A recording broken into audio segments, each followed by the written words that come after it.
Oh, Jesus. Oh, geez, that was a snappy one. Tried to take my nail off. Welcome. Welcome. Welcome. Welcome.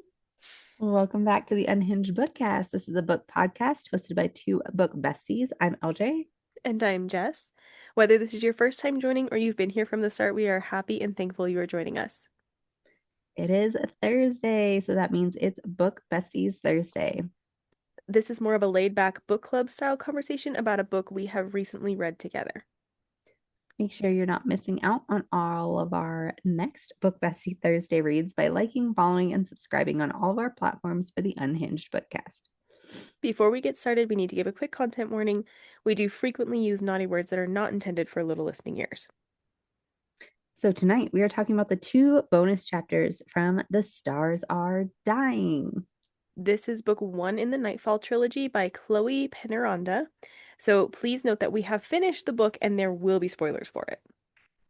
So the Okay. first bonus chapter was Zath and Rose. Yes. And it's from Rose's point of view. So I want to know what, and I always feel like bonus chapters that are like at the end of the book, like even if it happened like during the middle of the book or something like that, I feel Hmm. like it's the author's like, hey, I want you to know this. I agree. These things So are going to be important, but I couldn't figure out where to put them in the main story kind of yes. thing. Yeah. So out of this one, what did you pick out that you think is important or going to be important? Okay, so first thing, when she's looking for the serpent's den and her and Zath go into the hat shop, Orilla, the Mm-hmm. mage, how this mage woman takes a lock of her hair as payment for the information they want, and she weaves it into the ribbon on this bowler hat, and as soon as she puts it on, she turns into uh Rose. But like what she would And look like without like what all the star right, matter and what she stuff. looked like without her pink hair, like her totally natural look. Um And then she says how like this is going to go for a pretty price because especially if you die because you're a Libertatum contestant or whatever, selected. So uh like I'm going to make a ton of money off of this hat. And I don't know, just especially from other books that we've read, like as soon as she gave up the piece of hair, I was like, "No." Don't do it. So I don't know. I feel like the hat is going to come into back into play at some point. Yes. Or either it's going to come back into play or Zath is going to just show up with this hat one day because he swears he's going to get it back for her. And I do kind of believe him that he might. Yeah. But the hat thing was interesting. Honestly, this chapter was one of my favorite chapters in the whole book. I don't know why. Like, I think maybe seeing it from a different point of view.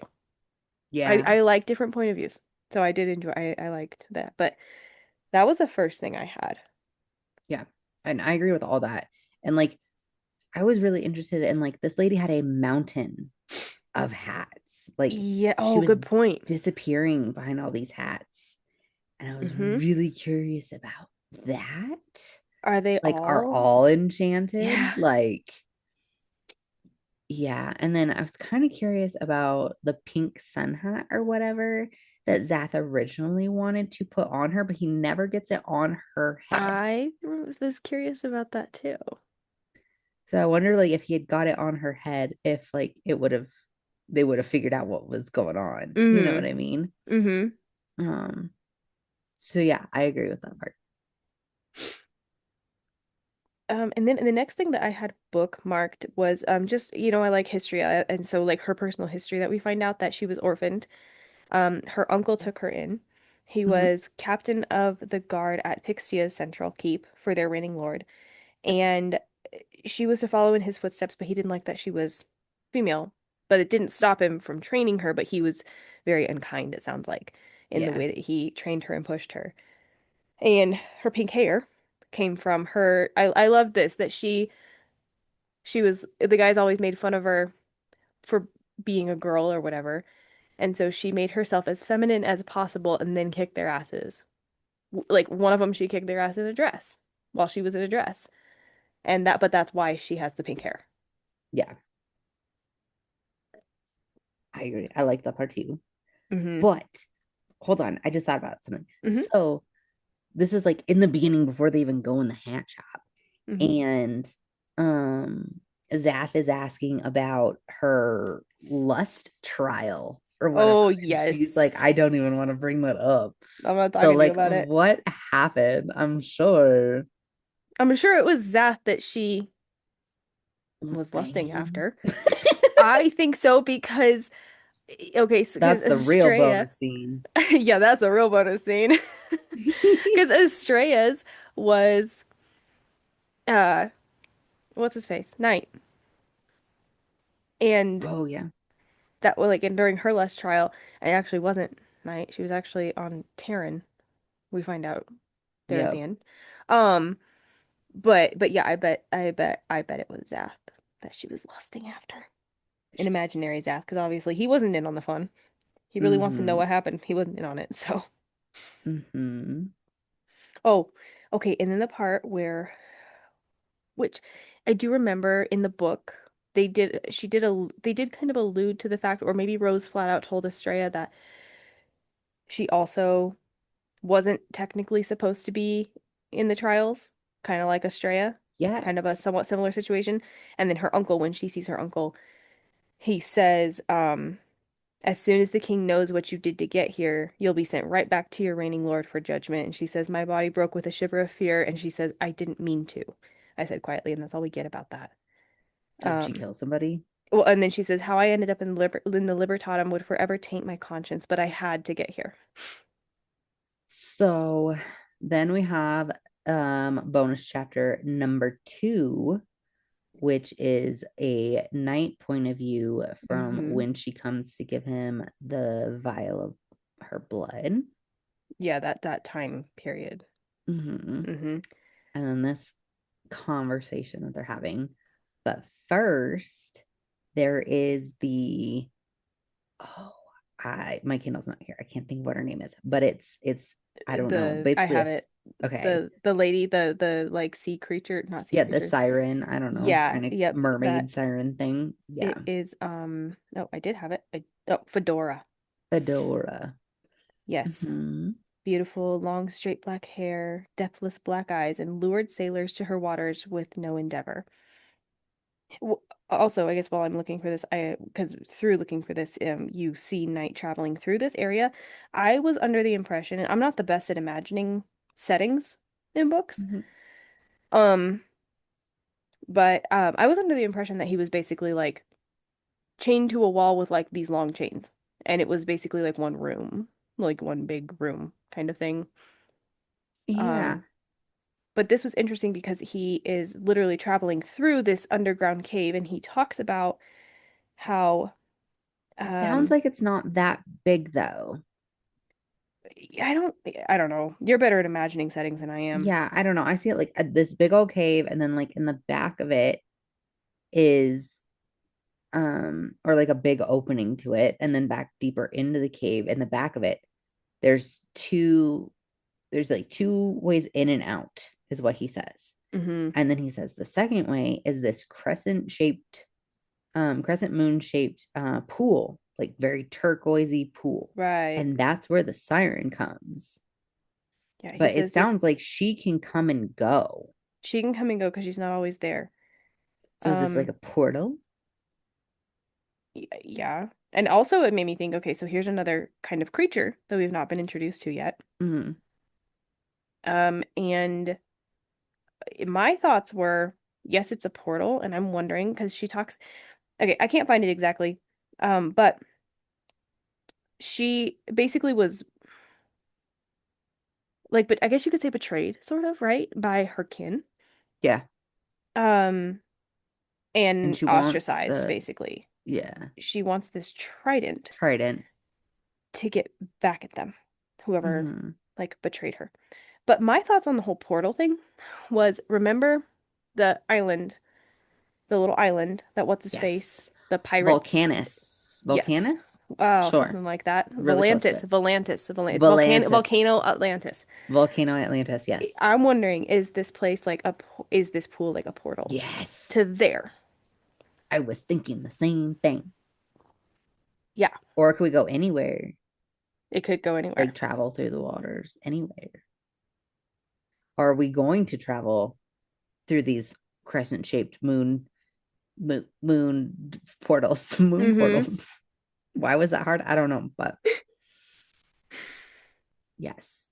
So, but for him to get the trident for her, she had to go get the storm I quit tonight. Stormstone dagger, but from where we don't know, and give it to Estrella. Okay, so I have it here. He says to her, or she says, I want my prize. And then he says, years ago, I asked Fedora to retrieve and deliver Estrella's Stormstone dagger that had remained in the bell tower. I hoped it would awaken something in her, perhaps trigger a memory of who she was. The cost of such a favor with a water nymph, so that's what she is, Mhm. um, was far higher than my task. And he says, you knew it would have to wait till I got out of here. Okay, and here's the part that I was looking for. So, Fedora wanted power over the people who had shunned her, and I bargained I would get the trident for her if she could lure the current owner to me in exchange for taking Estrella the dagger. Is this person someone we're gonna see? Mhm. This person that Fedora is supposed to lure to Night, or did this already happen? Uh, this already happened. Because he doesn't go into any more detail about it other than that. So we have another side bargain going on here and Yep. another person Yep. that's going to be involved. And I feel like from the last chapter, we have the other lady, the hat lady, Uh-huh. and the mean uncle that are gonna come back. I feel like I think Mm-hmm. those are what we're taking out of these is that they're gonna come back and like we have to find this trident. So now we have another side quest going on here. Yep. And Yep. I'm really, really fucking hoping we don't have a Tamlin moment or a Jonas moment. Yeah. I and I know. I've been especially I thinking was the same thinking and thing. I was oh my god, I was like spiraling because I was thinking about the like how Estrella is fated to be with him, but like bonded to somebody else. I was like, oh fuck. Right. Oh Right. fuck. That's what I'm Oh talking about. Like fuck. in the last episode that we Mm-hmm. did at the end, I'm like, I like Knight, but there's a Mm-hmm. piece of him that makes me Oh nervous. yeah, because of like he's all nice and sweet to her, but then he's an asshole when other people are around to her Yeah, almost. And it's a oh shit. Oh shit. Did we fuck up again? Oh shit. I know. I hope not. I really hope not. I know, me too. But in a way, his character could be set up to end up being the bad guy in a way. A bad guy. But if they are to ever fix this, then don't they say like, okay, they're just gonna keep running back to each other or whatever, Mm-hmm. and then like the stars collide, it like basically decimates the whole world, whatever. Okay. So like to fix this, she would need to go with her bonded person, and he needs to Right. not be Needs to go with away. her. Mm-hmm. Yeah. And I'm nervous. We'll Yeah. see. Yep.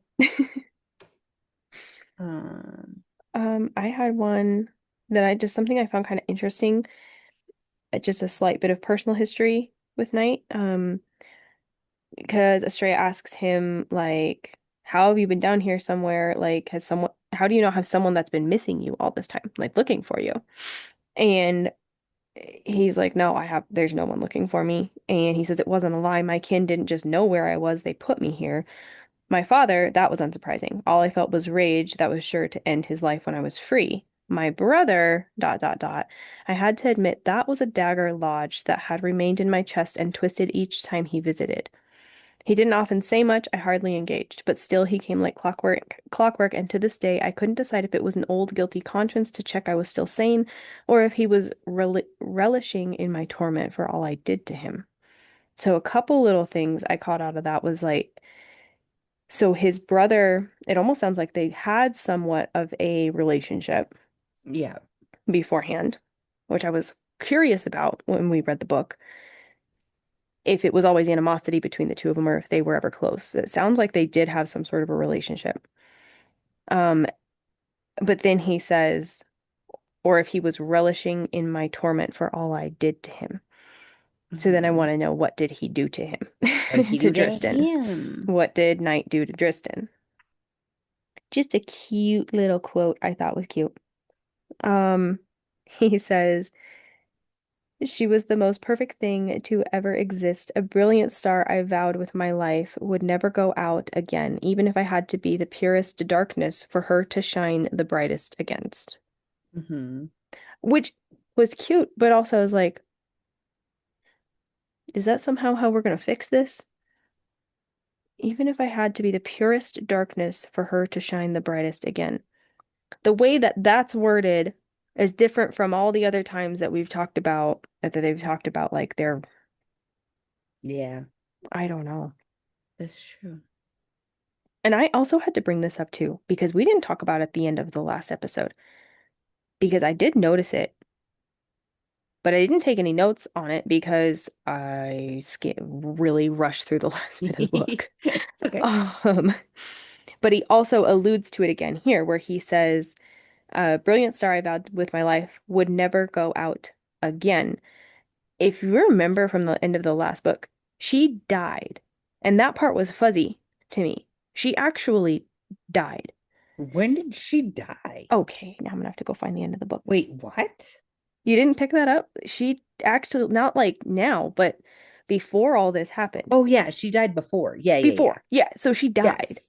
Yes. She died. So like did her star, because she's a star, obviously, like She died when they were come at war, right? yeah. With the Yeah. Celestial War. Right. Like it completely went out. When the Like soul she's gods disappeared. yeah, like she died. So then I want to know, like,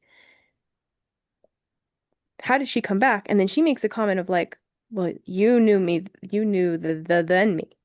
What if the now me's different? What if the Yeah. now me has different ambitions and goals and ideas and stuff? Yeah. How is there a now her? That's also what I want to know. How is there a now her? Yes. Is it because of this Yes. bargain where she gave up her memories so she could come back? Did he bring her back? Did somebody else bring her back for nefarious purposes? I forgot to bring that up last episode, so I figured I'd bring it up Yeah. here. I don't know. No, sorry. I thought you meant she died at the end of the last book. I was No, like, no, no, I no, no, was no, so no. fucking No, confused. sorry. I was like, wait, what? I definitely missed that. Yeah, I don't know. I don't Yeah. have any conclusive thoughts on that. I just was like, thought that needed to maybe be brought No, up real I quick. agree. It's definitely like a plot point that we are waiting to see what happens there. Mm-hmm. Yeah. Um, I just had one last little note. I don't, I would assume it's going to be important, and I feel like it's kind of a thesis statement, but it's cute at the same time. So it's Mm-hmm. literally the last little short paragraph Oh yeah, I of have it too. the bonus chapter. Yeah, it says, "Oh, my starlight, we're going to save the world or destroy it trying. But either way, I'd make sure we stood in either ending together this time." So obviously, anytime that this has ever happened before, like 51st dates, it doesn't end Right. well. He's like, this time we're Right. doing this together. Uh-huh. But which is also very opposite, I feel like, from how he feels at the end of the book.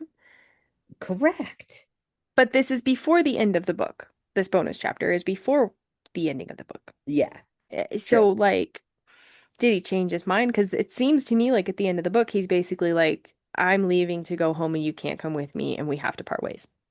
Yes. So he's either bipolar or I don't know. He's He's a bipolar. little bipolar. I think we can agree on that. Just a little bit. Oh, Don't be a tam tam. please. We don't want a tam tam. I Uh, also don't really know how I feel about a love triangle, but I feel like this could be one. it could be. I don't know if I'm gonna like that, Mm-mm. but we'll see. I'm very interested. Hmm. Can't wait. Can't wait to get started on what is the next one? The night is The defying. night is defying. Yeah, Let's I was go thinking to. I gotta get started on that like tonight because we have like 230 pages to read in the next couple of days. So, I know we got this. We're not trying to like rush or anything, but we are trying to rush because we have a best friend's wedding that we will both be at and involved with coming up. And so we're trying to Yes, stay on top lots of of everything. wedding things coming up. So we're not rushed. It's okay. We're enjoying it, even though we Oh are yeah. rushed. And that's okay. Well, I think we're Okay. done for tonight then. Yeah, I think so. Okay. We hope you are all enjoying reading with us. To keep up with our next reads and other fun book related stuff, do all the things liking, following, and subscribing on all of our platforms. For next week's episode, we'll be reading chapters 1 through 29 of book 2, The Night is Defying. If you can't wait to talk about it, you can do so over on the Fable app and discuss with us spoiler free chapter by chapter. And as always, buddy reading any book with book besties is so much fun. So make sure to share our podcast with your book besties. And if you don't have any book besties, Then become one of ours. And until next week, fill those drinks with ice. and your books with spice, bye. Bye. I was late.